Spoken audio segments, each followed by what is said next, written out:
Vous savez, en Italie, il y a une prime aux coalitions. Et la coalition de droite, qui est très large, qui va des ultra-conservateurs de Meloni au centre-droit, elle est bien placée pour arriver en tête. Ça paraît relativement écrit puisque la gauche, elle, se présente en ordre dispersé à ces élections. Si c'est le parti de Meloni qui arrive en tête au sein de ces partis de droite, alors oui, il n'y aura pas de débat. Ce sera elle qui aura pour mission de former le futur gouvernement.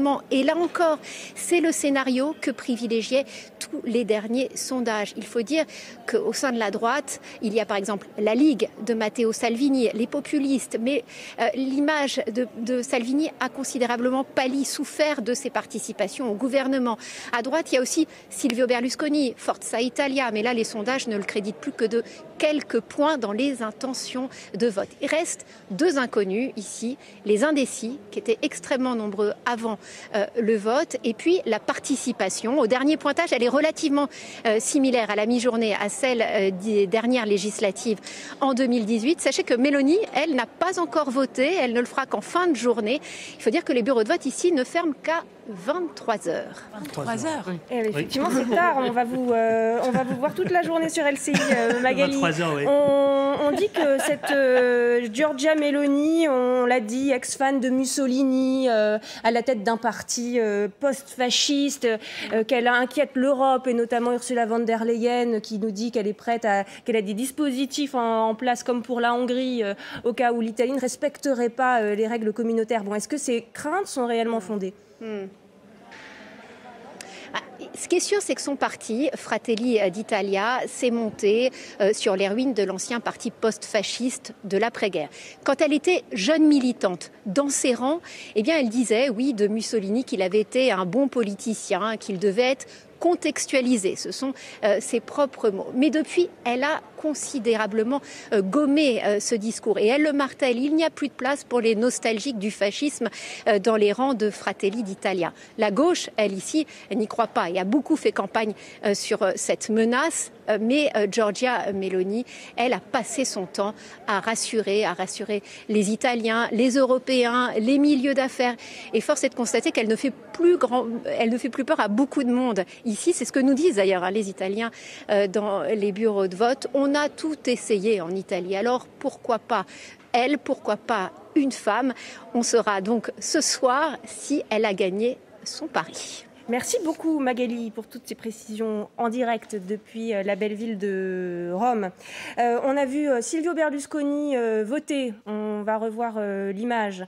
C'était ce matin, Silvio Berlusconi toujours en forme. 60, quel âge est-ce qu'on a 84 ans. 84, ouais. Inoxydable, c'est cet après-midi ce vote. Et puis on a également, donc lui c'est pour Forza Italia qui est allié à la coalition de Giorgia Meloni. Puis on a Matteo Salvini également pour la Ligue.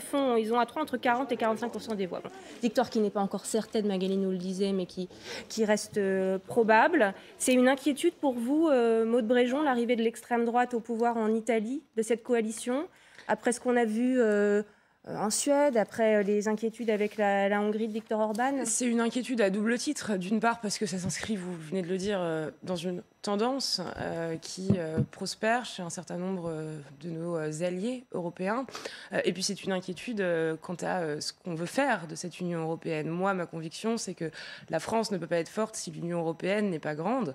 Et pour ça, on a besoin d'être soudés, de pouvoir travailler avec nos amis, comme on le fait avec l'Allemagne, avec l'Espagne, avec, bon, je ne vais pas tous les citer, mais et aussi avec l'Italie.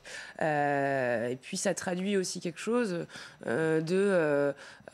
d'une incapacité d'une partie de la classe politique à répondre à des attentes probablement en Italie. Donc je crois qu'on doit aussi en tirer une forme de leçon pour nous-mêmes. À répondre à quelles attentes? L'immigration notamment, une absence de contrôle suffisant? L'Italie et la France sont des pays différents, avec des contextes différents, des contextes en termes d'immigration, mais aussi en termes économiques. Nous, en tout cas, notre responsabilité en France, ça doit être de faire en sorte que les extrêmes ne puissent pas se nourrir des peurs, ne puissent pas se nourrir des craintes. Donc ça nécessite d'être ferme sur les sujets migratoires, sans pour autant tomber dans une obsession immigrationniste à la Le Pen Zemmour. Ça nécessite de continuer à faire ce travail absolument prioritaire sur la question de la protection du pouvoir d'achat et de la remise en place de services publics dans les territoires pour qu'il n'y ait pas tout un pan de la société qui se sente oublié et qui, de facto, se tourne vers des solutions beaucoup plus extrêmes. C'est ce qu'on essaie de faire, c'est ce qu'on continuera de faire dans les années à venir, évidemment. Oui. Je crois qu'il y a Frédéric qui voulait, mais je veux bien. Frédéric, ce qui m'étonne beaucoup, c'est le contraste entre votre sérénité que vous affichez et l'inquiétude qui parcourt la Macronie. Et quand on parle avec un certain nombre de vos proches députés ou anciens députés de votre parti, il y a une réelle inquiétude, à savoir est-ce que Emmanuel Macron, à la fin de son mandat, passera les clés à Marine Le Pen, par exemple, ou un autre leader du Rassemblement national. Est-ce que, par votre politique, vous ne risquez pas de favoriser les extrêmes? Bref, il y a une véritable inquiétude sur la montée, justement, d'un certain nombre de forces politiques à travers l'Europe, mais en France aussi, parce qu'avec 89 députés, quand même, le Rassemblement national a connu une progression fulgurante par rapport à 2017. Yannick Jadot, d'ailleurs, si je puis me permettre, Yannick Jadot a dit que c'était même une politique quasi volontaire d'Emmanuel Macron, c'est ce qu'il a dit au cours de ce grand jury. Il a dit oui, il y a un choix effectivement de favoriser l'extrême droite en ne prenant pas en compte les besoins. Voilà, en ne prenant pas en compte les besoins aujourd'hui de la population, tout simplement. Ce qu'on peut relater, c'est l'inquiétude quand même dans le camp d'Emmanuel Macron. Est-ce que Emmanuel Macron ne sera pas comptable au moment de son départ de l'Élysée d'avoir favorisé la montée des extrêmes en France? Bref, ce qui se passe en Italie n'est pas non plus de nature à rassurer sur ce qui pourrait se passer en France. Donc, effectivement, on comprend que, bon, pour vous, c'est autre chose. L'Italie, la France, c'est deux systèmes politiques, on l'a bien compris, qui sont différents. Mais tout de même, cette montée en puissance à travers un certain nombre de pays européens, elle est aussi quand même en France, malgré tout. Enfin, quand on voit, Marine Le Pen a fortement progressé, même dans ce résultat aux élections présidentielles entre 2017 et 2022, et vous étiez au pouvoir et pendant la première fois que le temps. Front National est arrivé au second tour, c'était en 2002. Vous voyez, ça fait 20 ans. Il s'agit pas la question n'est pas de savoir si je suis sereine ou si je suis inquiète. On a une nécessité qui est de ne pas regarder le lait qui se répand sur le sol en pleurant. L'objectif, c'est bien de continuer à agir. Je crois qu'on le fait sur la question du pouvoir d'achat. Je crois que Gérald Darmanin le fait sur la question de l'immigration.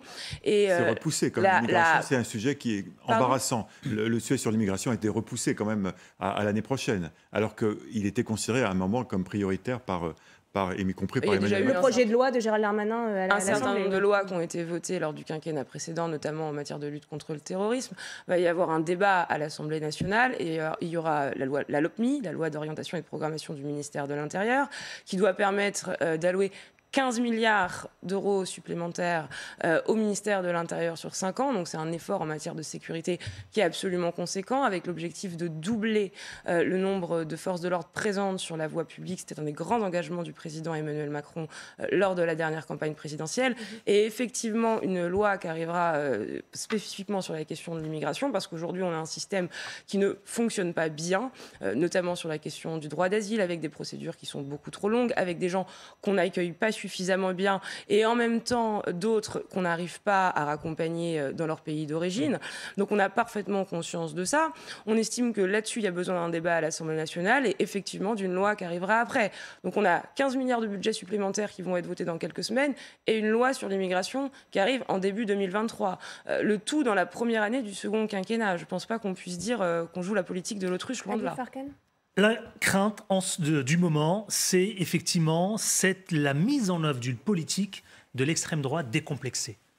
Magali Barthez l'a rappelé, il y a un lien très étroit entre l'extrême droite française et italienne.